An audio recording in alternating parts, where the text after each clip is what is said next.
Hello good evening साथियों, स्वागत है आप सभी का आपके अपने यूट्यूब चैनल पर। आप मेरे साथ कर रहे हैं अपनी सीटेट के लिए एवीएस की प्रैक्टिस क्लासेस, जिसमें हम आपको करवा रहे हैं एवीएस के प्रीवियस ईयर के सारे क्वेश्चन जो पूछे गए हैं। तो चलिए शुरू करते हैं अपनी आज की क्लास को शुरू करने से पहले एक बार सेशन को सभी लोग अपने सभी साथी मित्रों के पास में शेयर कर लेंगे। उसके बाद में देखते हैं अपनी आज की क्लास। तो सभी लोग शेयर कर दीजिए सेशन को एक बार। देखते हैं आज का पहला क्वेश्चन नंबर 1 है, ईवीएस शिक्षण अधिगम में कक्षा में प्राप्त अधिगम को विद्यालय के बाहर के जीवन से जोड़ने और इसे समृद्ध करने का तात्पर्य है। आपको बताना है क्वेश्चन नंबर 1 का आंसर क्या हो जाएगा। पहला ऑप्शन दिया गया है पाठ्य पुस्तकों से बाहर जाना। दूसरा है वैश्विक पर्यावरणीय मुद्दों और चिंताओं को पाठ्य पुस्तकों से लिंक करना। तीसरा ऑप्शन है पूर्ण विद्यालय दृष्टिकोण। चौथा ऑप्शन है पाठ्यचर्या से बाहर जाना। तो बताइए क्वेश्चन नंबर 1 का आंसर क्या हो जाएगा।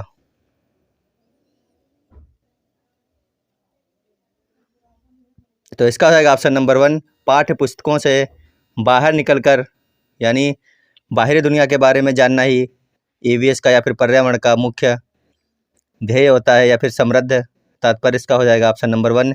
जीवन से जोड़ने और इसे समृद्ध करने का तात्पर्य है पाठ्य पुस्तकों के बाहरी का भी ज्ञान बच्चों को होना चाहिए, सिर्फ किताबी ज्ञान नहीं होना चाहिए। आगे देखते हैं क्वेश्चन नंबर 2, भारत में किस क्षेत्र में स्थानांतरित खेती करने का रिवाज है। आपको बताना है कि भारत के किस राज्य में स्थानांतरित खेती करने का रिवाज है। पहला ऑप्शन दिया है उत्तरी पूर्वी क्षेत्र, दूसरा है दक्षिणी क्षेत्र, तीसरा है उत्तर पश्चिमी क्षेत्र और चौथा है दक्षिण पूर्वी क्षेत्र। तो सभी लोग आंसर करेंगे कि भारत में किस क्षेत्र में स्थानांतरित खेती करने का रिवाज है। क्वेश्चन नंबर 2 का सभी लोग बताइए क्या हो जाएगा आंसर। जितने भी लोग चैनल पर नए जुड़ रहे हैं, चैनल को सभी लोग सब्सक्राइब कर लीजिए सीटेट और यूपी टेट और सुपर टेट की तैयारी के लिए। तो इसका हो जाएगा ऑप्शन नंबर 1, भारत के जो है उत्तरी पूर्वी क्षेत्र में स्थानांतरित या फिर झूम खेती की जाती है। ऑप्शन नंबर 1 इसका हो जाएगा बिल्कुल सही आंसर। चलते हैं अगले क्वेश्चन पर। क्वेश्चन नंबर 3 है, नदी बांध से उत्पन्न जल विद्युत के लिए निम्नलिखित में से कौन सा कथन सत्य नहीं है। आपको बताना है कौन सा कथन सत्य नहीं है, यहाँ पर पूछा गया है। पहला ऑप्शन दिया गया है बांध टिकाऊ विकास को प्रोत्साहित करते हैं। दूसरा है यह पानी या हवा को दूषित नहीं करता है। तीसरा है जल विद्युत सुविधाओं से बड़े पर्यावरणीय प्रभाव हो सकते हैं। चौथा ऑप्शन है बांध स्वदेशी लोगों को अपनी नदी की जीवन रेखाओं से अलग करते हैं। तो आपको बताना है क्वेश्चन नंबर 3 का क्या हो जाएगा आंसर। क्वेश्चन नंबर 3 का बताइए क्या हो जाएगा। तो इसका हो जाएगा ऑप्शन नंबर 1, बांध टिकाऊ विकास को प्रोत्साहित करते हैं। यही आंसर इसका नहीं होगा। बांध किसी टिकाऊ जो है प्रोत्साहित नहीं करते हैं, क्योंकि अगर आप किसी प्राकृतिक चीज़ के साथ में छेड़छाड़ कर रहे हो तो वो चीज़ बिल्कुल भी टिकाऊ नहीं हो सकती। इसीलिए बांध जो है वो टिकाऊ विकास को प्रोत्साहित नहीं करते हैं। ऑप्शन नंबर 1 इसका हो जाएगा बिल्कुल सही। आगे चलते हैं। क्वेश्चन नंबर 4 है, निम्नलिखित में से कौन सी ग्रीन हाउस गैसें हैं। आपको बताना है इनमें से कौन सी ग्रीन हाउस गैसें हैं। पहला ऑप्शन है कार्बन डाइऑक्साइड, दूसरा है मेथेन, तीसरा है जलवाष्प, यानी ये सभी की सभी कैसी हैं, ग्रीन हाउस गैसें हैं। ऑप्शन नंबर 4 इसका हो जाएगा बिल्कुल सही आंसर। चलते हैं अगले क्वेश्चन पर। क्वेश्चन है, भारत में बिहार के सापेक्ष जम्मू कश्मीर और गोवा की स्थिति क्या है। बिहार के सापेक्ष आपको बताना है जम्मू कश्मीर और गोवा की स्थिति क्या हो जाएगी। तो सभी लोग इसका आंसर करेंगे एक बार। बताइए बिहार के सापेक्ष जम्मू कश्मीर और गोवा की स्थिति क्या हो जाएगी। तो आंसर कीजिए सभी लोग। बिहार के सापेक्ष आपको बताना है। बिहार के सापेक्ष बताइए, मान लीजिए ये है आपका, और यहाँ पर है जम्मू कश्मीर ऊपर की साइड में, यहाँ पर है उत्तर प्रदेश, यहाँ पर है बिहार। बिहार के सापेक्ष ये है जम्मू कश्मीर और ये है यहाँ पे गोवा। अब आपको बताना है कि बिहार के सापेक्ष जम्मू कश्मीर और गोवा की स्थिति क्या हो जाएगी। सभी लोग आंसर कीजिए। यहाँ पे ऊपर की साइड में उत्तर है, यहाँ पे है दक्षिण, यहाँ पे है पूरब और यहाँ पे है पश्चिम। तो यहाँ पे क्या हो जाएगा और यहाँ पे क्या हो जाएगा, इसकी स्थिति बतानी है बिहार की। तो ऊपर के साइड में जाओगे तो आएगा क्या, उत्तर और पश्चिम आएगा, यहाँ से उत्तर पश्चिम लग रहा है। नीचे की साइड में आओगे तो क्या आएगा, दक्षिण और पश्चिम आएगा, यानी कि इसका हो जाएगा ऑप्शन नंबर सी। क्या हो जाएगा, बिहार की जो स्थिति है वो उत्तर पश्चिम तो जम्मू की तरफ है और दक्षिण पश्चिम गोवा की तरफ है। तो ऑप्शन नंबर सी इसका बिल्कुल 3 जो है बिल्कुल सही आंसर हो जाएगा। सभी लोग एक बार इसको सही से देख लीजिए, फिर चलते हैं अगले क्वेश्चन पर। देखते हैं अगला क्वेश्चन। एक जो है क्वेश्चन आपका मैप से संबंधित आने वाला है एग्जाम में, आप इतना याद रखिएगा। अब चलते हैं अगले क्वेश्चन पर। क्वेश्चन नंबर 6 है, ताजमहल के पीले होने के लिए निम्नलिखित में से कौन सा जिम्मेदार है? पहला ऑप्शन है नाइट्रोजन डाइऑक्साइड, तीसरा है सल्फर डाइऑक्साइड, चौथा है सल्फर और चौथा है क्लोरीन। तो इसके बारे में सभी लोगों को पता होगा कि ताजमहल के पीले होने का प्रमुख कारण क्या है। इसका हो जाएगा ऑप्शन नंबर 2, क्या है? सल्फर डाइऑक्साइड जो है ये ताजमहल के पीले होने का कारण है। इसको बोलते हैं अम्ल वर्षा या फिर अम्लीय वर्षा के नाम से भी जाना जाता है। आगे देखते हैं, गोलकोंडा किला किसने बनवाया था? आपको बताना है गोलकोंडा किला किसने बनवाया था। ऑप्शन नंबर 1 है चोल राजवंश ने, ऑप्शन नंबर 2 है चालुक्य राजवंश ने, ऑप्शन नंबर 3 है काकतीय राजवंश ने, ऑप्शन नंबर 4 है पल्लव राजवंश ने। तो सभी लोग आंसर कीजिए क्वेश्चन नंबर 7 का, गोलकोंडा किला किसने बनवाया? जितने भी लोग इस समय वीडियो को देख रहे हैं सभी लोग एक बार वीडियो को सभी के पास में शेयर कर दीजिए, अधिक मित्रों को अपने साथ में जोड़ लीजिए, फिर आएगा क्लास करने का असली मज़ा। क्योंकि जितनी ज़्यादा कंपटीशन होती है क्लास में उतना मज़ा आता है। अभी क्लासों की शुरुआत चल रही, इसीलिए बच्चे बहुत ही कम आ रहे हैं क्लास में। आप देखते जाइए, अगर आप हमारे साथ बने रहिए अपनी तैयारी के लिए, देखते जाइए आगे आगे कितने बच्चे अपने साथ में जुड़ते हैं रोज़ की क्लासों में। तो इसका हो जाएगा ऑप्शन नंबर 3, क्या हो जाएगा? गोलकोंडा किला काकतीय राजवंश ने बनवाया था। किसने बनवाया था? काकतीय राजवंश ने बनवाया था। चलते हैं अगले क्वेश्चन पर। एक ऐसी वस्तु जिसमें से कोई प्रकाश किरण गुजर नहीं सकती कहलाती है। आपको बताना है कि एक ऐसी कोई वस्तु है, मान लीजिए लकड़ी है, लकड़ी का कोई पटरा है जिसके आर पार क्या प्रकाश की किरण गुजर सकती नहीं गुजर सकती है, तो उसको आप क्या कहोगे? अपारदर्शी, पारभासी, पारदर्शी या फिर उत्तल कहोगे? बताइए आंसर क्या हो जाएगा? एक ऐसी वस्तु जिसमें से कोई प्रकाश किरण गुजर नहीं सकती क्या कहलाएगी? ऑप्शन नंबर 1 हो जाएगा बिल्कुल सही। क्या कहलाती है? अपारदर्शी कहलाती है। क्या? अपारदर्शी। आगे देखते हैं, क्वेश्चन नंबर 9 है, काफ़ी अच्छा क्वेश्चन है और थोड़ा सा बड़ा है, देखिए आराम से और बताइए इसका क्या हो जाएगा आंसर। क्वेश्चन है, जब कोई सपेरा अपने वाद्य यंत्र यानी कि बीन को बजाता है तो सांप उसकी धुन पर अपने सिर को इधर उधर घुमाता है। आपके विचार से सांप वाद्य यंत्र के प्रति अनुक्रिया कैसे कर रहा है? सभी लोग इसका आंसर करेंगे। क्वेश्चन नंबर 9 का सभी लोग आंसर कीजिए, क्या हो जाएगा इसका? तो इसका कर रहे हैं जो लोग ऑप्शन नंबर बी, उनका सबका हो जाएगा सही। उस वाद्य यंत्र द्वारा उत्पन्न कंपनों के प्रति अनुक्रिया करके सांप अपने सिर को इधर उधर करता है। क्या करता है? कंपनों के प्रति अनुक्रिया करता है वो। ऑप्शन नंबर 20 का बिल्कुल सही हो जाएगा। अगर आप कहोगे कि उस वाद्य यंत्र की धुन को सुनकर तो सांप के कान नहीं होते हैं, गलत हो गया। उस यंत्र को सूंघकर, ये भी गलत हो गया। उस वाद्य यंत्र की गति को देखकर, ये भी गलत हो गया। तो इसमें बचा कौन? फिर ऑप्शन नंबर बी ही बचा, यानी यही इसका सही आंसर हो जाएगा।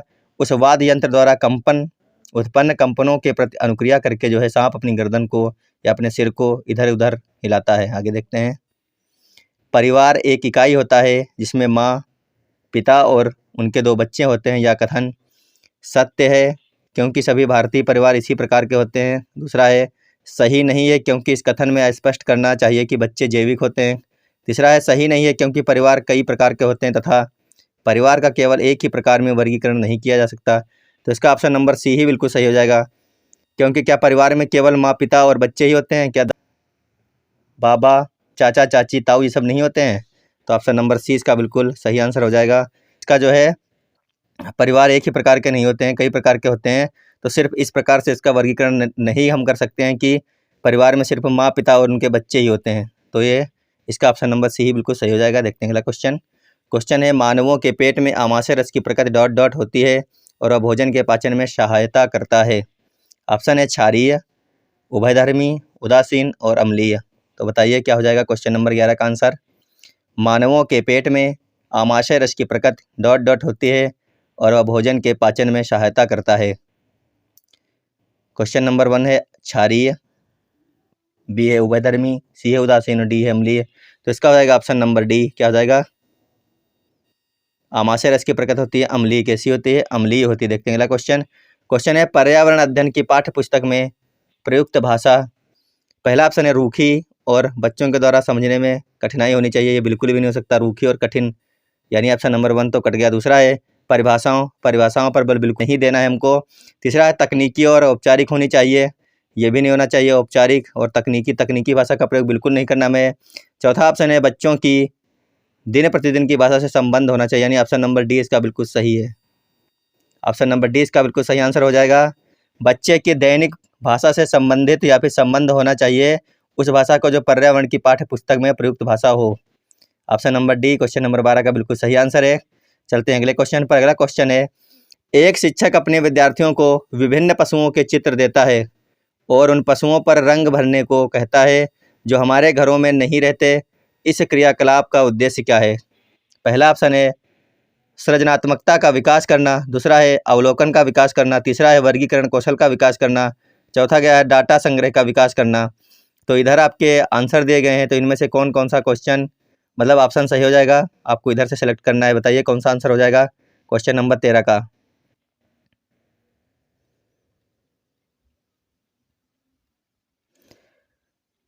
ये प्रकार के पशुओं के चित्र देता है और उन पशुओं पर रंग भरने को कहता है, तो यानी कि इसका पहला तो सही हो जाएगा। वो क्या होगा? सृजनात्मकता का विकास करना, बिल्कुल सही है। दूसरा है अवलोकन का विकास करना, ये भी सही हो जाएगा। तीसरा है वर्गीकरण कौशल का विकास करना, ये भी सही है। चौथा गया डाटा संग्रह का विकास करना, ये सही नहीं है, यानी इसका ऑप्शन नंबर 1, 2, 3 जिसमें होगा वो हो जाएगा बिल्कुल सही, और 1, 2, 3 है डी में, यानी इसका ऑप्शन नंबर डी जो कर रहे हैं उनका सबका हो जाएगा बिल्कुल सही। चलते हैं अगले क्वेश्चन पर। क्वेश्चन है, पर्यावरण अध्ययन में बच्चों को जोड़ने की सबसे प्रभावशाली युक्ति है। तो पहला ऑप्शन है शिक्षक द्वारा व्याख्याएं, दूसरा ऑप्शन है कक्षा निदर्शन, तीसरा है किस्से कहानियाँ, और चौथा है पाठ्यपुस्तक का पठन। तो आपको आंसर करना है पर्यावरण अध्ययन में बच्चों को जोड़ने की सबसे प्रभावशाली युक्ति क्या हो जाएगी। अगर आप पर्यावरण पढ़ा रहे हैं अपनी क्लास में और अगर बच्चे आपकी बात को नहीं सुन रहे हैं और आप बच्चों को और कहानियों के माध्यम से अपने पाठ को जोड़ दीजिए, तो बच्चे आपकी तरफ आकर्षित होंगे और आपकी बात को सुनेंगे, यानी कि किस्से कहानियाँ जो है सबसे प्रभावशाली युक्त होती है। ऑप्शन नंबर इसका 3 जो हो जाएगा बिल्कुल सही आंसर हो जाएगा। चलते हैं अगले क्वेश्चन पर। क्वेश्चन है, निम्नलिखित में से कौन सा पर्यावरण अध्ययन के संबंध में सच नहीं है? सच नहीं आपको बताना है, सच नहीं है।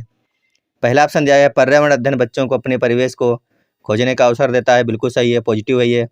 पर्यावरण अध्ययन वर्णों और परिभाषाओं पर बल देता है।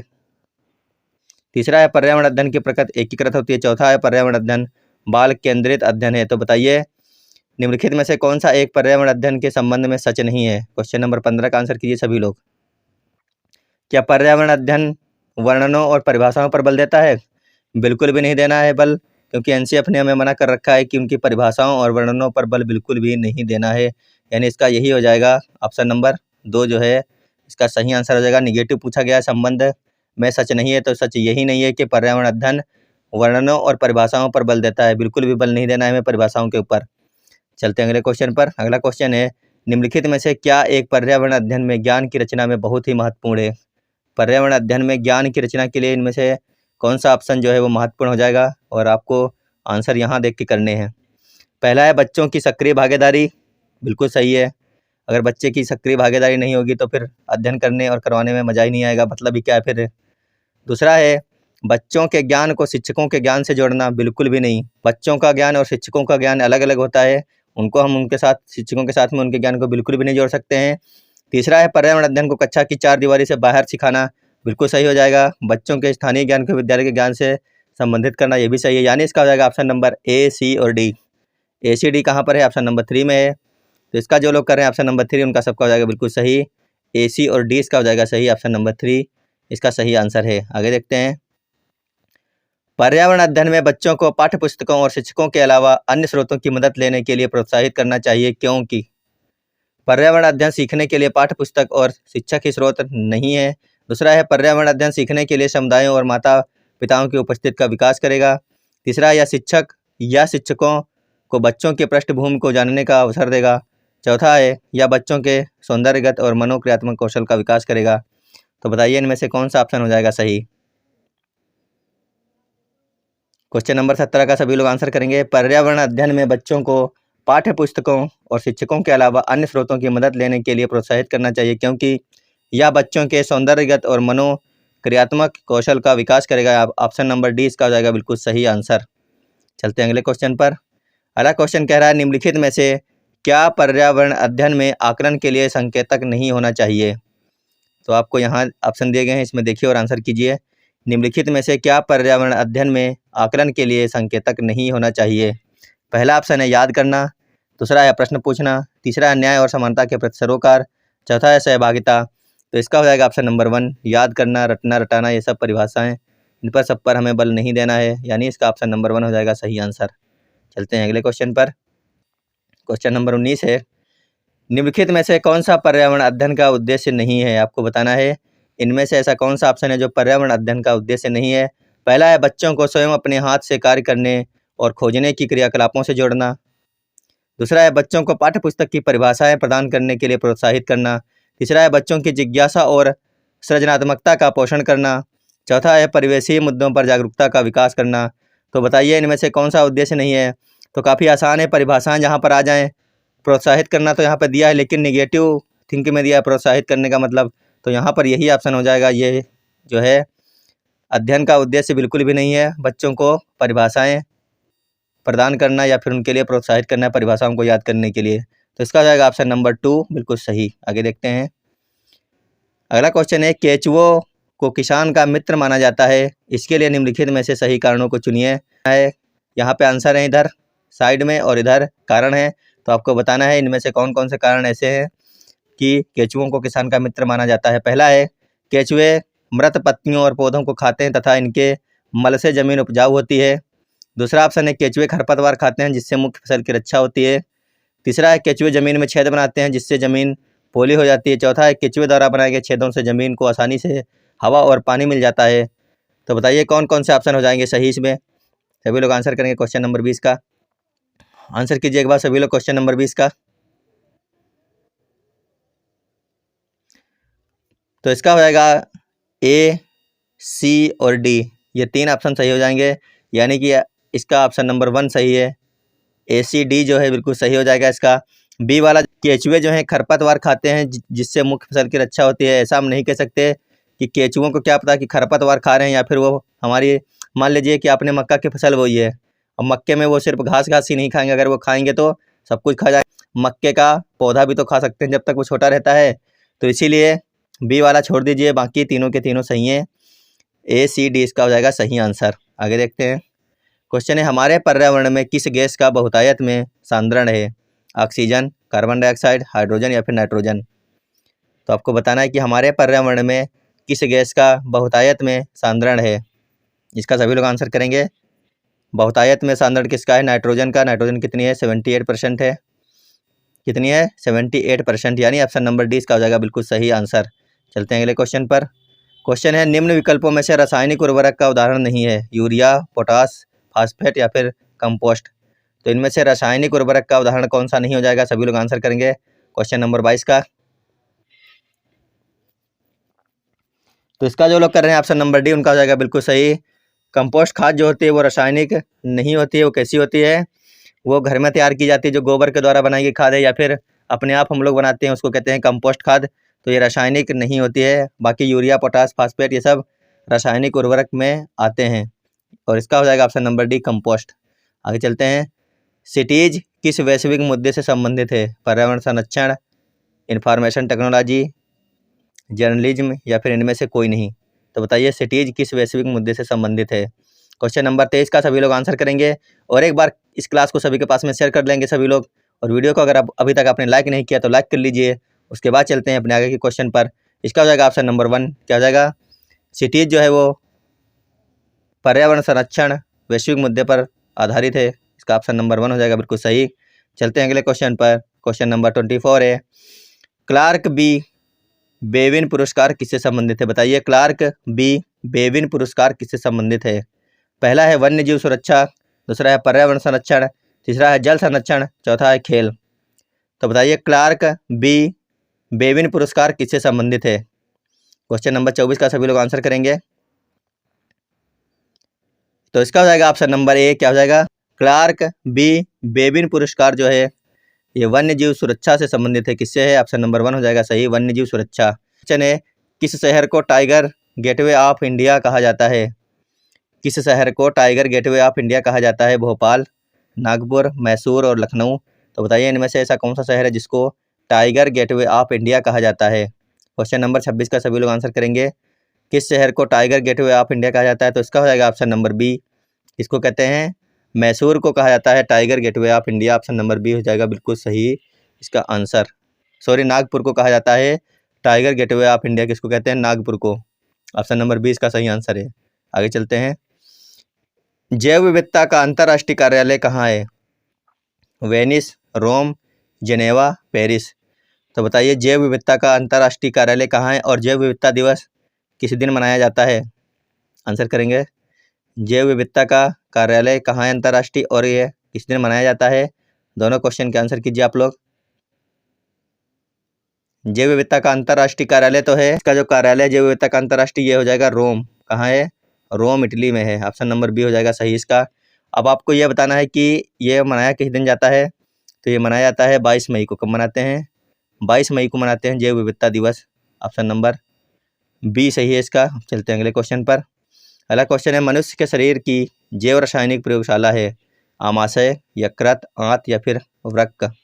तो बताइए मनुष्य के शरीर की जैव रासायनिक प्रयोगशाला कौन सी हो जाएगी इनमें से?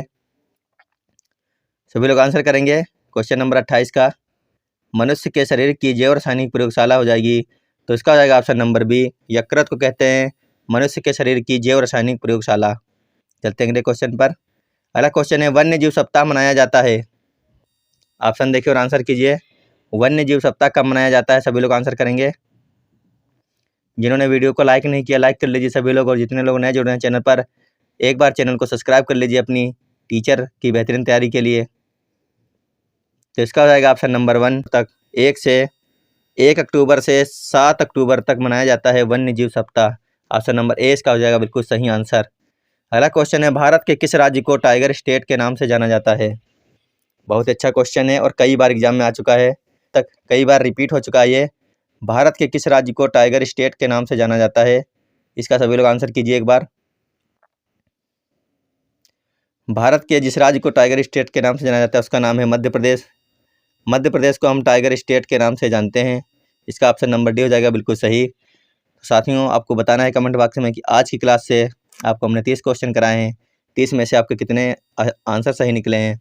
और अगर आप डेली हमारी क्लास को देखना चाहते हो तो चैनल को एक बार सब्सक्राइब कर लीजिए और बेल आइकन पर ऑल पे सेट कर देना। यहाँ पे आएगी घंटी सी बन के, उसके ऊपर जाकर के एक बार क्लिक कर देना कि आपको हमारी सारी नोटिफिकेशन मिल जाएँ।